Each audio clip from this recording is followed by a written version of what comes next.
বাংলাদেশের দিকে বাঁকা চোখে তাকাবেন না, বলছেন মেজর হাফিজ। শেখ পরিবার ও আওয়ামী হাইকমান্ডের কাউকে গ্রেপ্তার না করার রহস্য কি, বলছেন রাশেদ খান।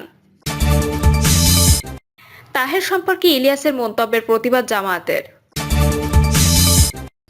বাংলাদেশ ইন্টারনেট ট্রানজিট না দিলে ভারতের সেভেন সিস্টার্স কি সমস্যায় পড়বে।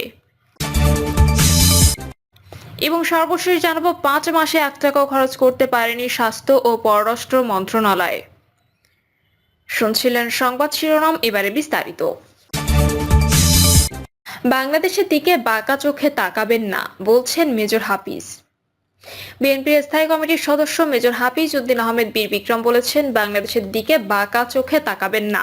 আমরা কারো খাইও না, পড়িও না। আমরা স্বাধীন ও সার্বভৌম জাতি। আমরা দেশের মানুষের জীবনমান উন্নয়নের সংগ্রামে ব্যস্ত। দেশের মর্যাদা ও স্বাধীনতা বিপন্ন হোক, এটা আমরা কোনোদিন মেনে নিব না। তিনি আরো বলেন, ভারত সরকারের ভুল পররাষ্ট্রনীতির কারণে প্রতিবেশী দেশ মোদী সরকারের বিরুদ্ধে চলে গেছে। সুতরাং তাদের শিক্ষা নেওয়া উচিত। শহীদ প্রেসিডেন্ট জিয়াউর রহমান যে সুখী সমৃদ্ধশালী বাংলাদেশের স্বপ্ন দেখেছিলেন, বিএনপি নেতৃত্বে সেরকম একটি দেশ গঠন করা হবে।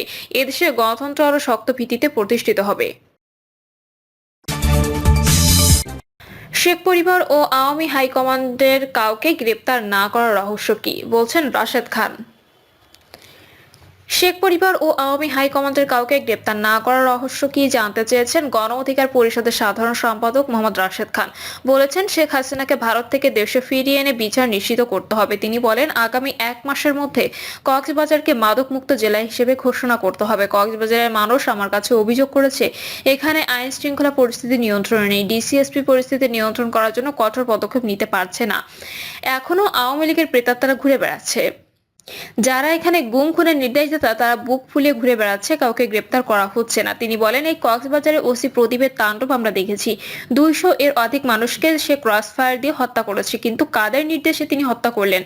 তাদেরকে কি বিচারের আওতায় আনা হয়েছে? এখানে মেজর সিনহা হত্যা শিকার হয়েছে, তখন কোনো গণমাধ্যম নিউজ করেনি। আমরা সামাজিক যোগাযোগ মাধ্যমে প্রতিবাদ করেছি। এরপর আলোচনায় আসে, ওসি প্রদীপ আটক হয়।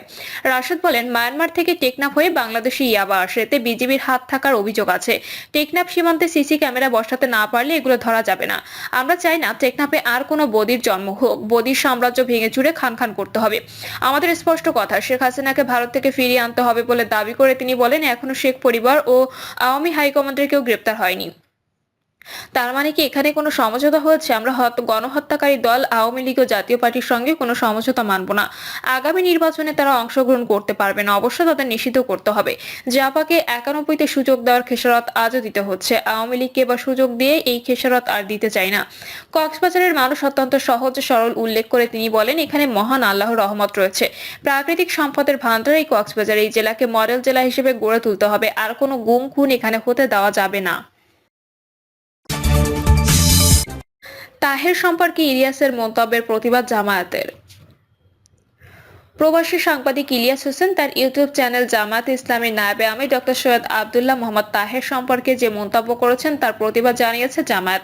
দলটির কেন্দ্রীয় প্রচার বিভাগের সেক্রেটারি মতিউর রহমান আকন্দ এক বিবৃতি দিয়ে এ প্রতিবাদ জানান। বিবৃতিতে তিনি বলেন, প্রবাসী সাংবাদিক ইলিয়াস হোসেন তার ইউটিউব চ্যানেলে আসিফ নজরুল মন্ত্রণালয়ের কাজ বাদ দিয়ে ইউটিউবারদের পেছনে দৌড়াচ্ছেন শিরোনামে প্রচারিত ভিডিওর এক জায়গায় জামায়াতে ইসলামের নায়েবে আমির ডক্টর সৈয়দ আব্দুল্লাহ মোহাম্মদ তাহের ভারতের লবিং মেইনটেইন করেন বলে যে মন্তব্য করেছেন তা আদৌ সঠিক নয়। তিনি বলেন, এ ব্যাপারে আমাদের সুস্পষ্ট মন্তব্য হলো, জামায়াতে ইসলাম একটি আদর্শিক দল। জামায়াতে ইসলামের সব কার্যক্রম প্রকাশ্য। শুধু ডক্টর সৈয়দ আব্দুল্লাহ মোহাম্মদ তাহের নন, জামায়াতে ইসলামের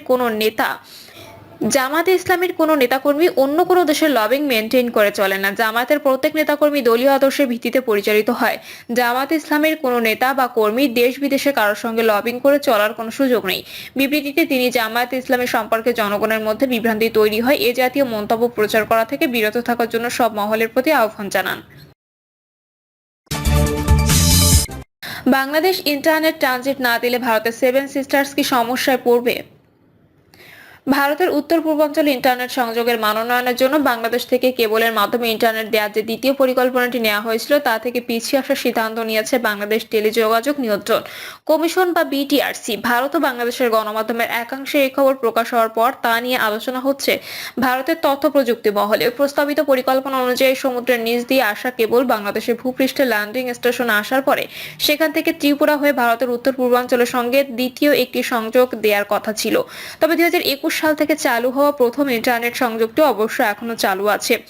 ভারতের বিশ্লেষকরা মনে করছে বাংলাদেশ যদি সত্যি বাড়তি ব্রডব্যান্ড ইন্টারনেটের প্রস্তাবিত সংযোগটি না দেয় তাহলে উত্তর পূর্ব ভারতের তথ্য প্রযুক্তি ক্ষেত্রের উন্নয়নে বিশেষ প্রভাব পড়বে না। ভারতের নিজস্ব যে ইন্টারনেট ব্যান্ড উইডথ আছে তা ওই অঞ্চলের জন্য এখনো যথেষ্ট বলে মনে করছে বণিক মহল।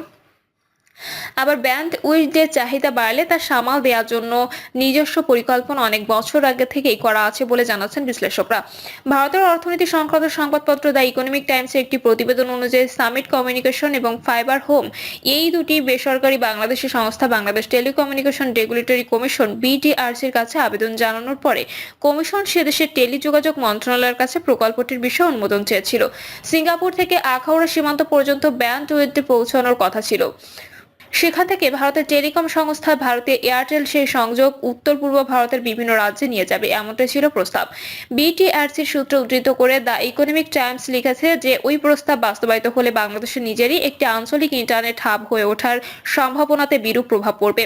বাংলাদেশকে ট্রানজিট রুট হিসেবে ব্যবহার করে ত্রিপুরা, অরুণাচল প্রদেশ, আসাম, মিজোরাম, মণিপুর, মেঘালয় এবং নাগাল্যান্ডে দ্রুতগতির ইন্টারনেট আরো ছড়িয়ে দেওয়া সম্ভব হতো ওই প্রকল্প বাস্তবায়িত হলে। ঢাকা ডেইলি স্টার একটি প্রতিবেদনে বিটিআরসি চেয়ারম্যান মোহাম্মদ ইমদাদুল বারীকে উদ্ধৃত করেছে এভাবে, গাইডলাইন এ ধরনের ট্রানজিট ব্যবস্থা অনুমোদন করে না। ওই একই রিপোর্টে এটা উল্লেখ করা হয়েছে বাংলাদেশের যে দুটি বেসরকারি সংস্থা সিঙ্গাপুর থেকে আসা কেবল আখাউড়া পর্যন্ত নিয়ে যাওয়ার জন্য আবেদন করেছিল তারই অন্যতম সামিট কমিউনিকেশনসের চেয়ারম্যান হলেন মোহাম্মদ ফরিদ খান, যিনি আওয়ামী লীগের প্রেসিডিয়াম সদস্য ফারুক খানের ছোট ভাই। ভারতের উত্তর পূর্বাঞ্চলের রাজ্যগুলোতে তথ্য প্রযুক্তি শিল্প গড়ে তোলার জন্য ভারত সরকার নানা প্রকল্প নিয়েছে গত কয়েক বছরে। প্রতিটি রাজ্যে যেমন গড়ে তোলা হয়েছে সফটওয়্যার পার্ক, তেমনি আসামে বড় বড় তথ্য প্রযুক্তি সংস্থা গড়ে তুলছে তাদের নিজস্ব পরিসর। এর মধ্যে উল্লেখযোগ্য হলো টাটা গোষ্ঠীর প্রায় 27,000 কোটি রুপি বিনিয়োগ করে সেমিকন্ডাক্টর কারখানা গড়ে তোলার প্রস্তাব। ভারত সরকারের উত্তর পূর্বাঞ্চল উন্নয়ন মন্ত্রণালয়ের দেওয়া তথ্য অনুযায়ী এশিয়ার চতুর্থ বৃহত্তম হাইপার স্কেল ডেটা সেন্টার সিটিআরএলএস আসামে একটা বৃহৎ ডেটা সেন্টার গড়ে তোলার ঘোষণা দিয়েছে। ভারতের সরকারি ন্যাশনাল ডেটা সেন্টার ও উত্তর পূর্বাঞ্চলের জন্য পৃথক ডেটা সেন্টার গড়ে তোলার কাজ শুরু করেছে 2021 সালে। এছাড়াও ড্রোন তৈরির শিল্প, সফটওয়্যার নির্মাণের মতো নতুন শিল্পক্ষেত্র সেখানে গড়ে উঠেছে। তথ্য প্রযুক্তি শিল্প যত বাড়বে তত ইন্টারনেটের ব্যান্ড উইডথের প্রয়োজন হবে, এটাই স্বাভাবিক। তাই বাংলাদেশ থেকে প্রস্তাবিত দ্রুতগতি ইন্টারনেট সংযোগ যদি এখন আর নাই পাওয়া যায় তাহলে কতটা সমস্যায় পড়তে পারে উত্তর পূর্ব ভারতের ক্রমবর্ধমান তথ্য প্রযুক্তি শিল্প।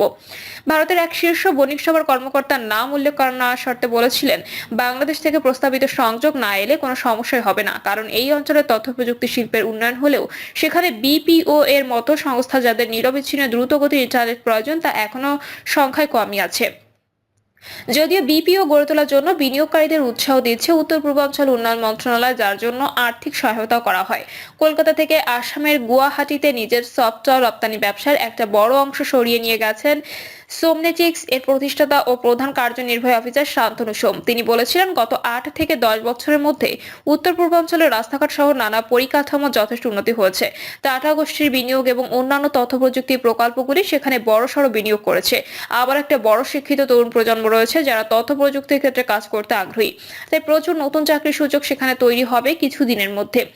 এই নতুন চাকরিগুলো যখন তৈরি হয়ে যাবে তারা সবাই যখন ইন্টারনেট সংযোগ দিয়ে কাজ করতে শুরু করবে তখন বাড়তি ব্যান্ডউইথের প্রয়োজন হবে উত্তর পূর্বাঞ্চলে। তবে এই মুহূর্তে ব্যান্ডউইথের সমস্যা সেখানে নেই। আমাদের নিজেদের যে কেন্দ্রটি রয়েছে গুয়াহাটি সফটওয়্যার ডেভেলপমেন্ট পার্কে, সেখানে খুবই দ্রুতগতির ইন্টারনেট পাই আমরা, বলছিলেন সোম। তার কথায় অদূর ভবিষ্যতের কথা ভেবে সাবমেরিন কেবলের মাধ্যমে বাংলাদেশ থেকে ভালো ব্যান্ডউইথ যদি পাওয়া যায় সেটার প্রস্তাব ছিল, সেটা থেকে এখন পিছিয়ে আসার কথা বলা হচ্ছে। কেন এই প্রস্তাব থেকে পিছিয়ে গেল সেটা তো বাংলাদেশ সরকারের বিষয়। বিশ্লেষক প্রতিম রঞ্জন বসু বলছিলেন, নিশ্চয়ই বাড়তি ব্যান্ডউইথের দরকার পড়বে উত্তর পূর্ব ভারতে, কিন্তু তার জন্য শুধু বাংলাদেশের উপরে নির্ভর করে এত বড় পরিকল্পনা তো করা হয়নি। ইতিমধ্যে চালু সংযোগগুলো তো আছেই, এর সঙ্গে পশ্চিমবঙ্গের দীঘাতে যে কেবল ল্যান্ডিং স্টেশন তৈরি হচ্ছে সেখান থেকে তো দ্রুতগতির ইন্টারনেট সংযোগ পাওয়া যাবে। আর পশ্চিমবঙ্গ থেকে উত্তর পূর্ব ভারত তো একেবারেই কাছে, তাই কোনো কারণে বাংলাদেশ থেকে সংযোগ না পাওয়া গেলে উত্তর পূর্ব ভারত কোনো সমস্যায় পড়বে না বলে আমার ধারণা। দুই দেশের প্রথম ইন্টারনেট সংযোগটি চালু আছে। ভারতের ত্রিপুরা থেকে বিদ্যুৎ নেওয়ার পরিবর্তে বাংলাদেশ থেকে ত্রিপুরায় দ্রুতগতির ইন্টারনেট সংযোগ পুরোদমে আসা শুরু হয় 2021 সালে। সেই ব্যবস্থাপনা অবশ্য দুই দেশের দুটি সরকারি সংস্থার মাধ্যমে সম্পন্ন হয়। ত্রিপুরার কেন্দ্রটি ভারতের উত্তর পূর্বাঞ্চলের একমাত্র আন্তর্জাতিক ইন্টারনেট গেটওয়ে। ভারতের যোগাযোগ মন্ত্রণালয় দেওয়া 5 ডিসেম্বরের তথ্য অনুযায়ী বহির্বিশ্বের সঙ্গে ইন্টারনেট সংযোগের জন্য দেশের 5টি শহরে 14টি কেবল ল্যান্ডিং স্টেশন আছে, যেগুলোতে সমুদ্রের নিচ দিয়ে আসা 17টি কেবল ভূপৃষ্ঠে এসে উঠেছে। আর সেখান থেকে সারা দেশে ইন্টারনেট সংযোগকারী ফাইবার অপটিক কেবল ছড়িয়ে পড়েছে। সেটার উত্তর পূর্ব সহ ভারতের অন্যান্য রাজ্যের ইন্টারনেটের মূল সংযোগ। এগুলো ছাড়া আন্দামান নিকোবর দ্বীপপুঞ্জ আর লাক্ষাদ্বীপের জন্য পৃথকভাবে সমুদ্রের নিচ দিয়ে নিজস্ব ইন্টারনেট কেবল সংযোগ গড়ে উঠেছে ভারত সরকার। প্রিয় দর্শক, এই ছিল এখনকার সর্বশেষ সংবাদ। আপডেট সব সংবাদ পেতে চ্যানেলটি সাবস্ক্রাইব করে বেল আইকনটি ক্লিক করে রাখুন।